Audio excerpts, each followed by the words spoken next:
दुनिया के सभी चिकित्सा विज्ञान का एक ही उद्देश्य है, स्वास्थ्य का रक्षण। लेकिन सभी चिकित्सा विज्ञान का कुछ न कुछ विशेषता होती है। सभी चिकित्सा विज्ञान के सिद्धांत अलग अलग होते हैं। बढ़ते अनुसंधान एवं विकास के साथ चिकित्सा विज्ञान का भी विकास होता रहा है। पिछले कई सालों में आधुनिक चिकित्सा विज्ञान आसमान छू लेने वाली तरक्की की है। जो रोग आज से 20 साल पहले असाध्य माने जाते थे, जैसे कि कैंसर, डायबिटीज, पोलियो, टीबी, उनका इलाज आज आधुनिक चिकित्सा द्वारा मुमकिन बना है। आज हम बात करेंगे दुनिया के दो सबसे प्रचलित चिकित्सा विज्ञान के बारे में, एलोपैथ और आयुर्वेद। एलोपैथ जो कि सबसे आधुनिक चिकित्सा विज्ञान है, यह सबसे जल्दी असर करता है, एवं आयुर्वेद जो कि दुनिया का सबसे प्राचीन चिकित्सा विज्ञान है, जो रोगों को जड़ से मिटाता है। दोनों चिकित्सा विज्ञान अपनी जगह पर श्रेष्ठ है, लेकिन कहते हैं ना कि हर चीज की अपनी एक सीमा होती है।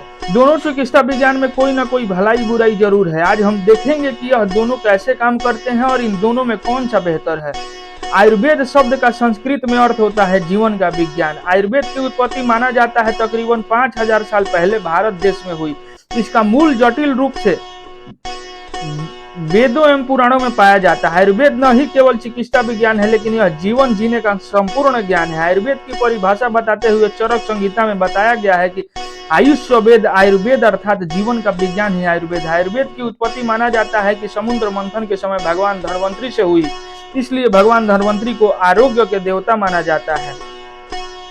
आयुर्वेद को अक्सर सड़क किनारे तंबूधारी चलते फिरते किमियों के साथ गलत तुलना की जाती है। यह लोग आयुर्वेद के लिए, हमारी संस्कृति के लिए कलंक है। आयुर्वेद को घरेलू नुस्खे और उपचार का वैज्ञानिक चिकित्सा क्षेत्र माना जाता है, लेकिन ऐसा कहना बिल्कुल ही गलत होगा।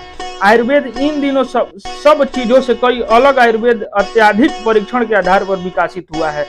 चिकित्सीय ग्रंथों का समूह है आचार्य चरक, जो कि चरक संहिता के लेखक हैं। उनको फादर ऑफ मेडिसिन माना जाता है।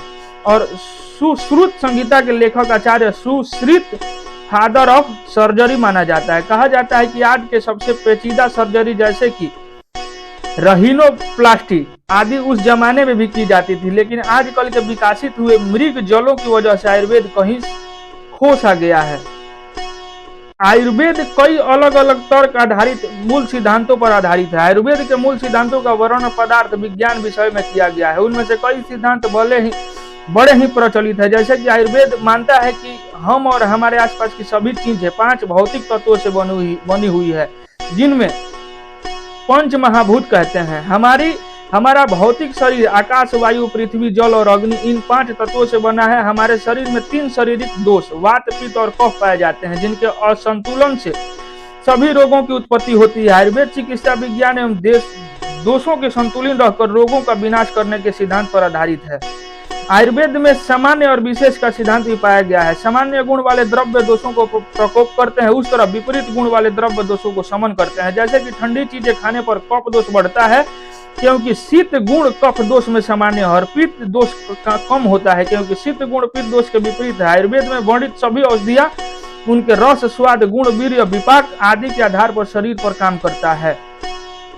गर्म चीजें खाने पर शरीर में गर्मी बढ़ती है, ठंडी चीजें खाने पर शरीर में कफ दोष बढ़ता है आदि जैसे मूल सिद्धांतों पर आयुर्वेद बना है। इन सिद्धांतों की मदद से आयुर्वेद बीमारी को जड़ से मिटाने में मदद करता है। आयुर्वेद यह भी बताया है कि हमारा शरीर और प्राकृतिक दोनों जुड़े हुए हैं। प्राकृतिक में परिवर्तन जैसे कि दिन रात होना, अलग अलग ऋतुएं आना आदि का प्रभाव हमारे शरीर पर देखने को मिलता है। आयुर्वेद में कहा गया है कि इन सब परिवर्तन का प्रभाव हमारे शरीर दोषों पर पड़ता है, इसलिए आयुर्वेद में काल, वय, ऋतु आदि को ध्यान में रखते हुए चिकित्सा की जाती है।